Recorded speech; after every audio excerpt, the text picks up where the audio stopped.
નમસ્કાર મેરે સનાતની પરિવાર આધ્યાત્મની દુનિયામાં આપ સર્વેનું ખૂબ ખૂબ स्वागत છે।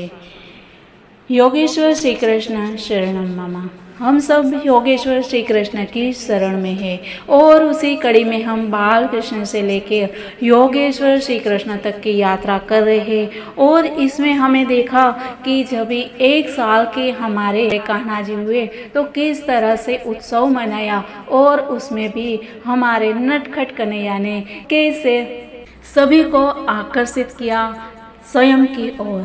तो मित्रों, होना ही चाहिए, क्यों नहीं, क्योंकि उनका यही तो उद्देश्य है कि हम सिर्फ और सिर्फ श्री कृष्ण को ही देखें और उनकी ओर ही हमारी नज़र होनी चाहिए, तभी वो हमारी रक्षा करते हैं, क्योंकि वो रक्षा करने के लिए ही अवतरित होते हैं। हम सभी को प्यार का मक्खन देने के लिए ही तो वो अवतरित होते हैं। तो आइए मित्रों, देर न करते हुए हम आगे बढ़ते हैं इसी यात्रा में।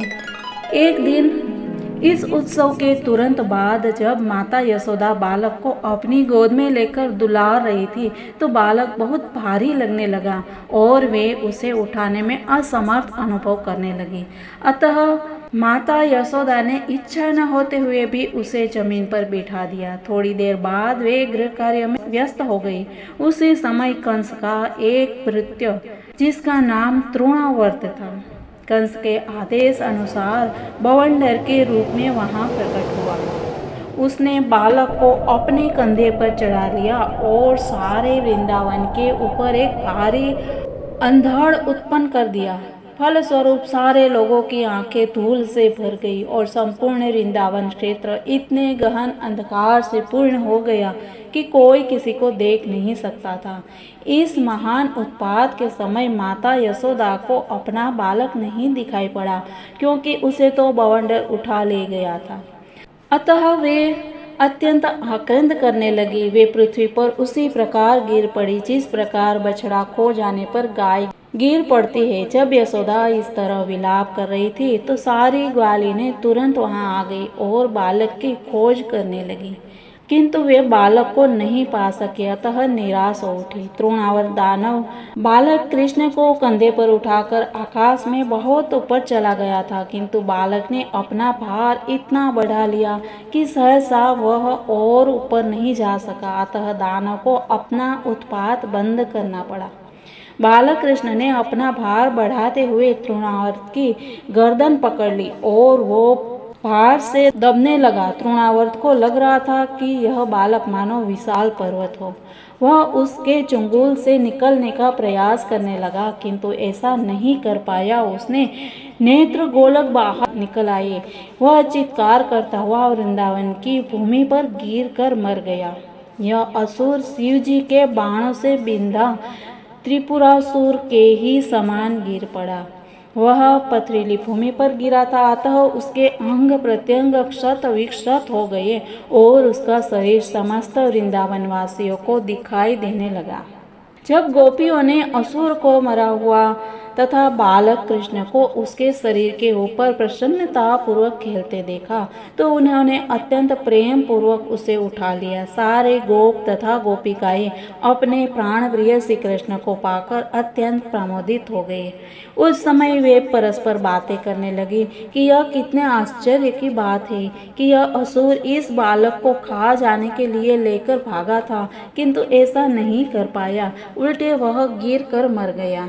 उनमें से कुछ ने इस परिस्थिति के समर्थन में कहा कि यह उचित ही हुआ, क्योंकि जो पापी होते हैं वे अपने पाप फल से मर जाते हैं। यह बालक पवित्र है, इसीलिए सभी प्रकार की विपदाओं से बच सका है। हमने भी पूर्व जन्म में अवश्य ही महान यज्ञ किए होंगे, श्री भगवान की पूजा भी की होगी, प्रभुत्व संपत्ति का दान दिया होगा और जनता का कल्याण किया होगा। ऐसे पुण्य कर्मों के फलस्वरूप ही यह बालक इस संकट से बच सका है।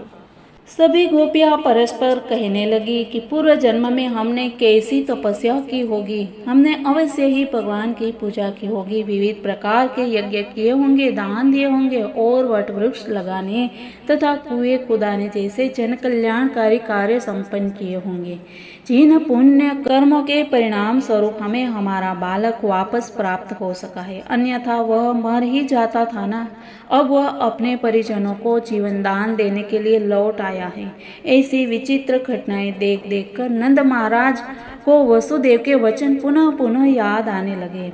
इस घटना के बाद एक बार जब यशोदा अपने पुत्र को प्रेम पूर्वक दूध पिला रही थी और दुलार कर रही थी, तो उनके स्तनों से दुग्ध की धारा बह के निकलने लगी। जब उन्होंने अपनी उंगलियों से बालक का मुख खोला तो अचानक उन्हें उस मुख के भीतर सारा ब्रह्मांड दिखाई पड़ा। उन्होंने श्री कृष्ण के मुख के भीतर नक्षत्रों सहित पूरा आकाश, चारों दिशाएं, तारे, सूर्य, चंद्र, अग्नि, वायु, समुद्र, द्वीप, पर्वत, नदियां, जंगल तथा सारे जड़ जंगम देखे।